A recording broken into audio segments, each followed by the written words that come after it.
from the skies!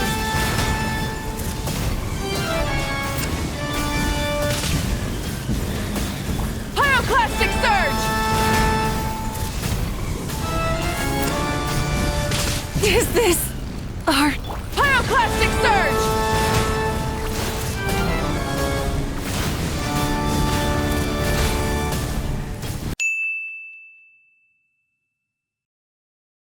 What's up guys? I believe we have all seen too many nukes telling you Mavuika is broken without actually showing you her true free-to-play experience.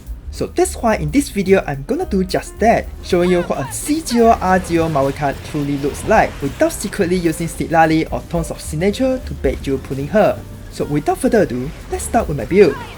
Once again, R5 Tidal Shadow is the best free-to-play option, providing 48% attack just by having a healer in the team, which is quite simple, especially with Clorinde, who is unarguably the best teammate for Mavuika.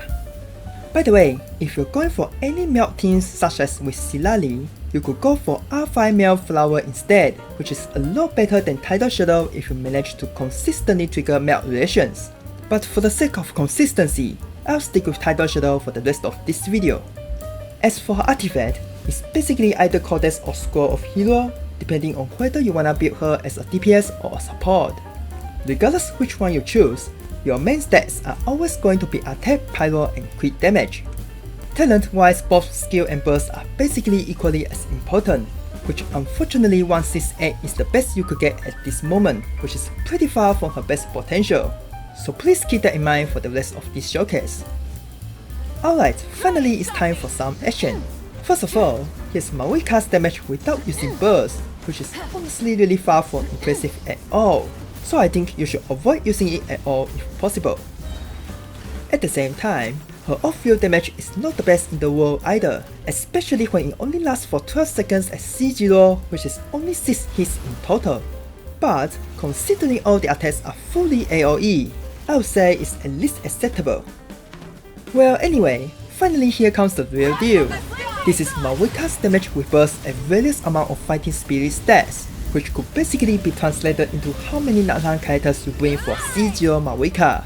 So, without considering any buffs from her teammates, each Natlan teammate provides around 15% damage boost, which is really significant for a main DPS carry. At the same time, I strongly advise against going without Natlan units, as it just doesn't work most of the time. For your information, Mavuika's own skill set only provides 90 fighting spirit at the very best, which is just short of minimum requirement of 100 fighting spirit. So to fill in the gap, she's basically forced to spam normal attack instead of charge attack, which is a lot weaker in both the damage and the AoE. But what truly matters is that if you happen to finish your enemies off without energy left, you have to spend an eternity doing lots of normal attacks just to get her burst back. Obviously that's just extremely uncomfortable, which is why you definitely want to avoid at all costs.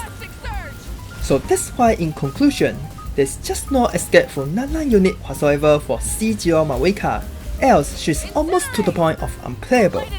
That's the biggest flaw to our Pyro Archon Mavuika.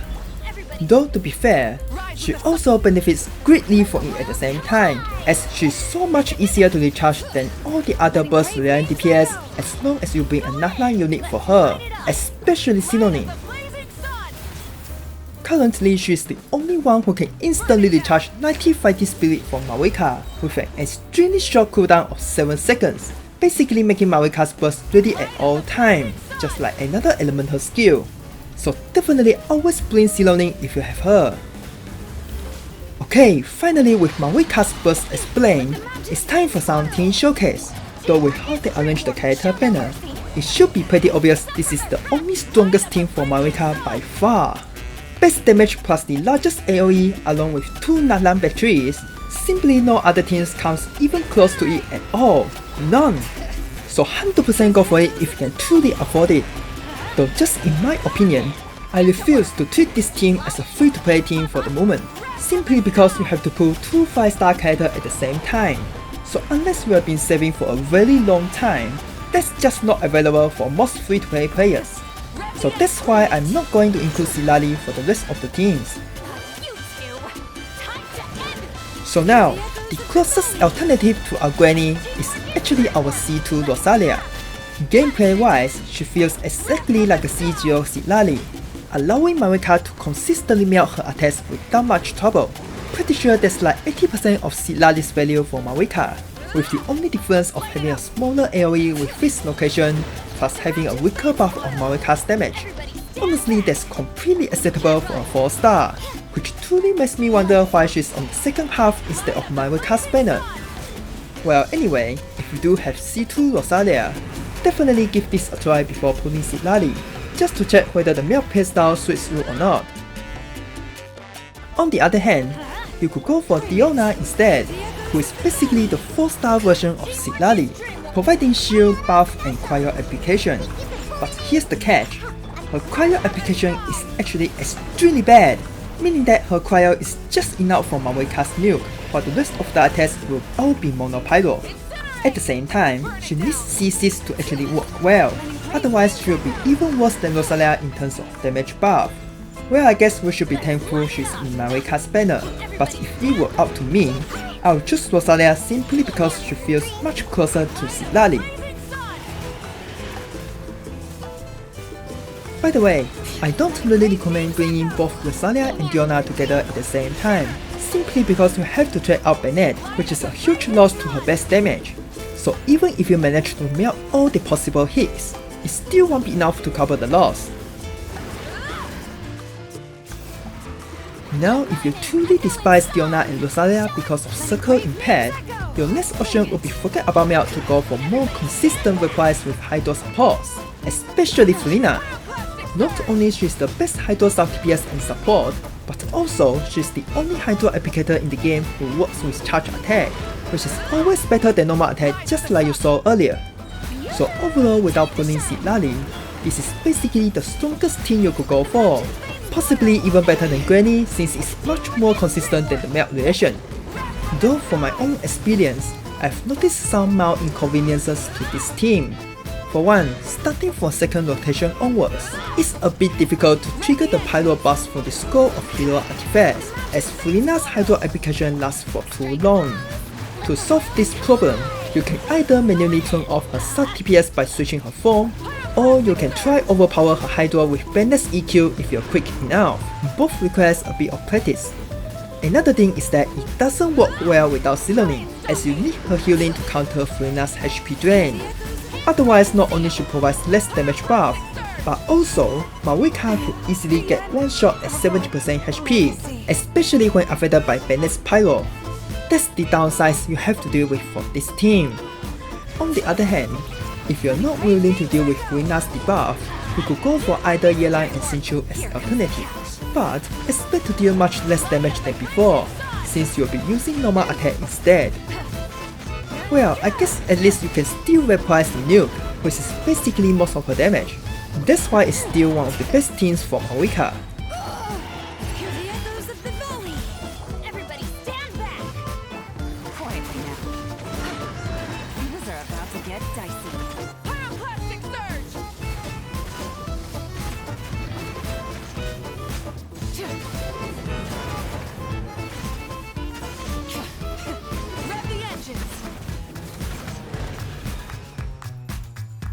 Well, I suppose you could say this is the most free-to-play friendly team available, since it's only made of 4-star characters. But considering all along is only out for once in Chasca's banner, I have a feeling this team is even rarer than all the previous teams. Just saying. Well anyway, in terms of gameplay, I would say this is the easiest team to play by far, as there aren't any rules and rotations to follow for this team. Both Shovelers and Ololong works perfectly fine in the background without having to switch them out, so your Mavuika can literally stay on field 24/7 with the occasional light from Bennett every 15 seconds. Simple, right? A shame there's no alternative to Ololong for this team, otherwise Mavuika will have trouble recharging herself. Alright, the last team I'm gonna show you for DPS Mavuika is gonna be the Mono Pyro team, though I only recommend this as your last option. By no means I'm saying this is a bad team, it's just that Mavuika is losing her biggest advantage with this team, which is a nuke with Vaporize or Melt. honestly that Nuke is her entire identity as a Pyro Archon, which is why without it, she's just a slightly better healable Arlecchino without anything special.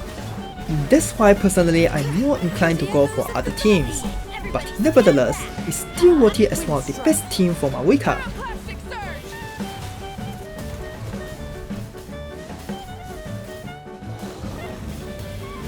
Alright, after showing you her capabilities as DPS, let's see how good her supportability is.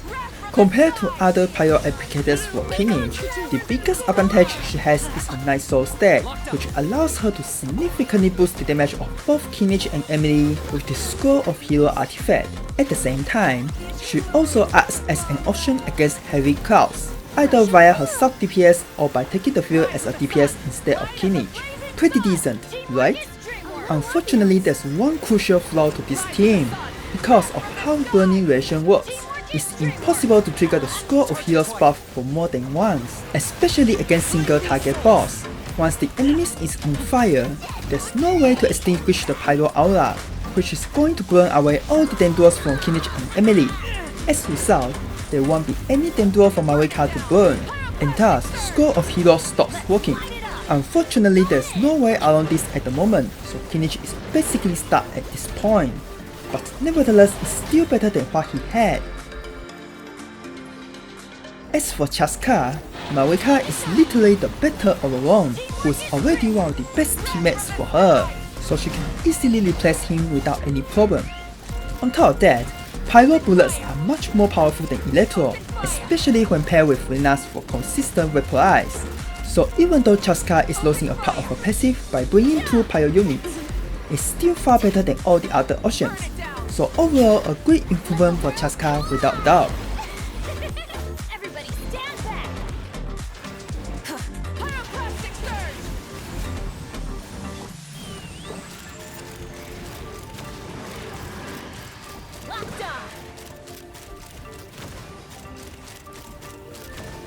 Now as for the other non-Nahlan DPS, Clorinde is one of the better DPS for Mavuika to support, as she can recharge Mavuika while dealing damage with the normal attack. Just for Clorinde herself, this is definitely one of the best team options for her, but considering Mavuika has similar overload team, unless your Clorinde is extremely well built with Signature or Constellation, I don't see how Clorinde can beat Mavuika, especially when she's having Bennett to buff her.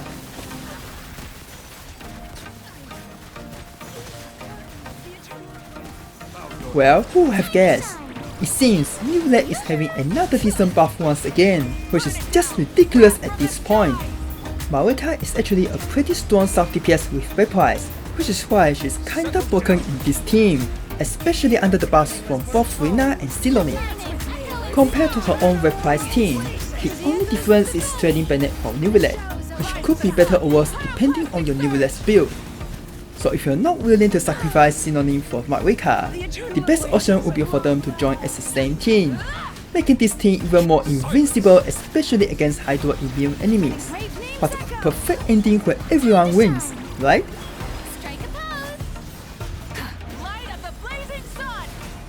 So finally we have come to the conclusion.